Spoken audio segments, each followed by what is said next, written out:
same Pro 2300 that was here. All-American.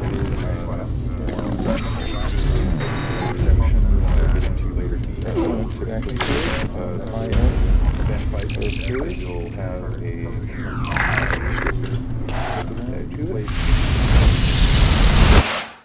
Hey, how's it going, YouTube? I don't know if you, well, I think most people are aware that I went out and got my ham ticket. I did indeed pass the test, and well, this is the radio that I picked up. Actually, I got a pair of them because 2 is 1 and 1 is none.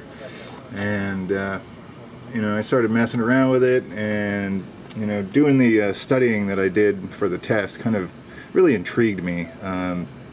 There's a lot to know about this hobby. Immense learning curve, especially when you're going for the higher level licensing. But I'm intrigued by it, and I feel like an ultra dork, but you know, most hams are. So it is what it is, whatever. So yeah, this is the radio I started with, and the more I got to learning, and when I started studying for the general ticket,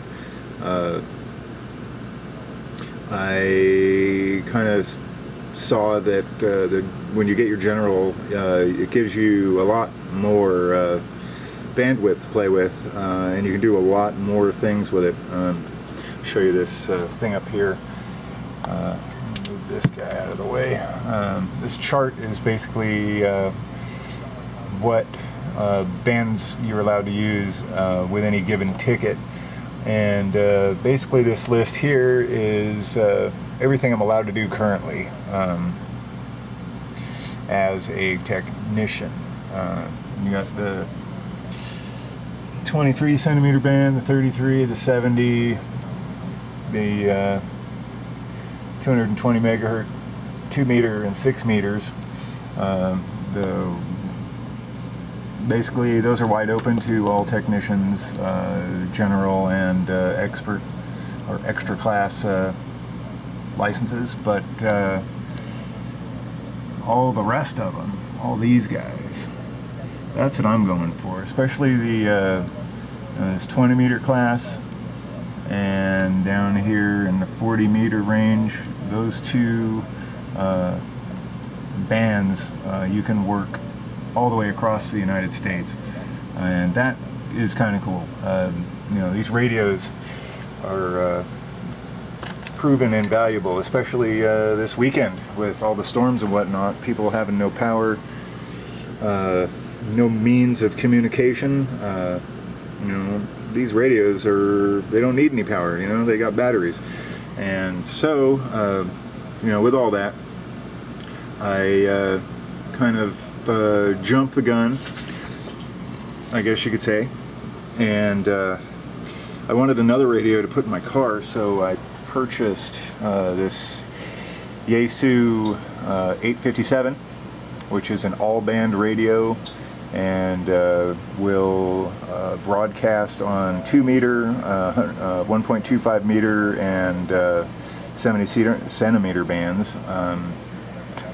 But it's also a shortwave receiver as well. So basically I can listen to everything on this radio, which is cool. The Sultan, the Shinola, and I were chewing the rag, so they say, last night for a couple hours. It was pretty fun. It was actually the first time I've used the radio since I got my ticket, so that was a lot of fun. Pardon me. So anyway, this radio will get me through for certain when I get my general. Or actually, I don't need my general for this radio because it only broadcasts on those channels that I'm already entitled to with a technician license. However, in that I will be getting my general. I'm going to try to test for it on the 19th in my area. They're having a test, so I'm going to try to get studied up and get that thing behind me. That being the case, I also bought this guy, which is the Yaesu FT950.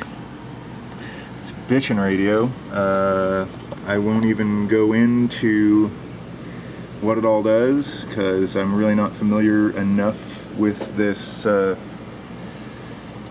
technology, I guess you could say, to really go into what it all does and why it does it and why it's good that it does it.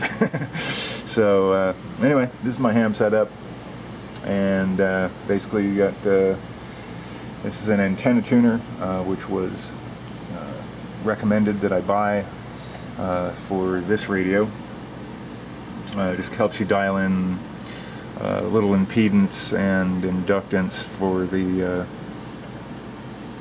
mostly transceiving, but it does improve the signal a little bit for receiving. And you know, these two guys are 12-volt power supplies. This one works that radio up here. This one works the radio down below.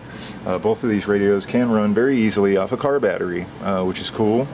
You know, if I had a solar setup, well, I do have a solar panel that I use to charge a battery, but I could certainly use that. And plug it in and keep it charged with the solar panel, and I could still be listening to what's going on in the event of an emergency or a natural disaster or whatever. It's just I'm stoked about this stuff. I'm looking forward to getting my license. I'll show you what the other end of this stuff looks like. Take you outside, and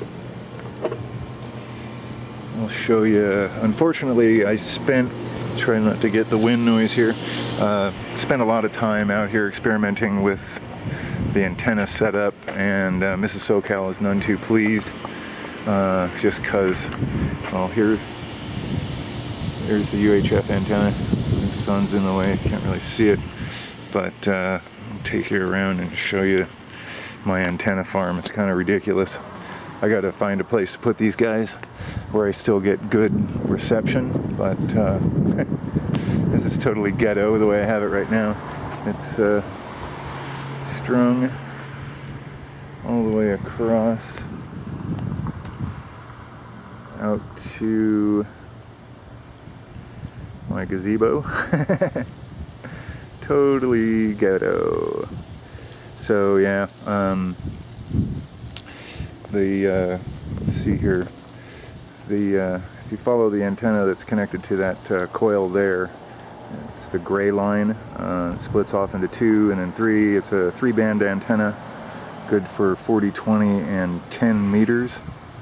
It's roughly 40 odd feet from end to end, and I think what I'm going to probably end up doing is getting it up onto that eave up there, and then right where the splitter is, that thing right there, I'm going to try to position that right behind the post there for my DirecTV dish. I don't really want to put it on my roof if I can avoid it, just because, to be honest with you, I'm scared of heights, and I weigh 210 pounds. If I climb up around on that roof, I'll go straight through the ceiling tile. I don't want to jack up my roof tile, so I'm going to try to get it up on the eave, and then when we get to the corner over there, I will drop it down onto that gazebo, and hopefully my neighbor won't be too offended by it. But technically, FCC says I'm allowed to have an antenna, so maybe we'll have to work something out. I don't know, but they're pretty cool. I don't think there'll be an issue. So anyway, you can see the UHF VHF antenna up there. That's about 9 feet long, and I can hit Sultan of Shinola loud and clear. He only lives about 6 miles, 7 miles that direction. So alright, so anyway, YouTube,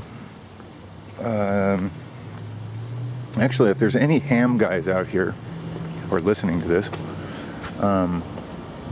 any recommendations for me as far as maybe what direction I should have these pointed? I've heard a lot of being said about having it mounted so that the antenna points north and south. So basically the beam of the antenna is facing east and west. currently, you know, that way is east. I mean, currently, it's always going to be east, or pardon me, west. So that's west, so that way is north. And the antenna is kind of at a 45-degree angle to north, so, and I get pretty decent reception. So anyway, anybody want to comment, I'm always open, especially to this kind of stuff, because I really don't know much about it, and I'm digging it, and the more I learn, the more I'll know, and I like being good at stuff. So anyway, yeah, I'm digging this hobby. It's a lot of fun. It's kind of addicting. So that's kind of the reason why I haven't been doing many videos. Sorry. Lately, I've been messing around with this. I had a really tough time with the antenna for this guy. I ended up going back to the store and buying another one just because I thought something was wrong with it. Because I wasn't getting anything on this damn thing. It's kind of frustrating me. So it ended up being this gray piece of Nomex coming in. I use that right behind this wall is my pool equipment and a hard ground for that stuff, and I ended up using that Nomex as a ground line, and all of a sudden my signal improved by about 3 times. Don't quite understand why that happened, so if anybody wants to comment on that, I'd be interested to know. And yeah, so this is my stuff.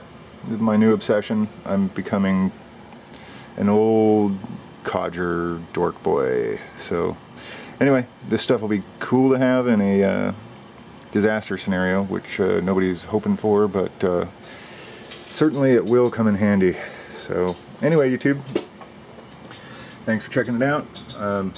If you're curious, this is a Yaesu VX6 submersible radio. I don't think it would work very good underwater just because it's hard to talk, but you can drop it in a puddle and it'll recover, I suppose. So I have a couple of those, a couple of shitty 14-volt DeWalt drills, and the Yaesu 857D and the FT950. Alright, take care guys. YouTube SoCal out.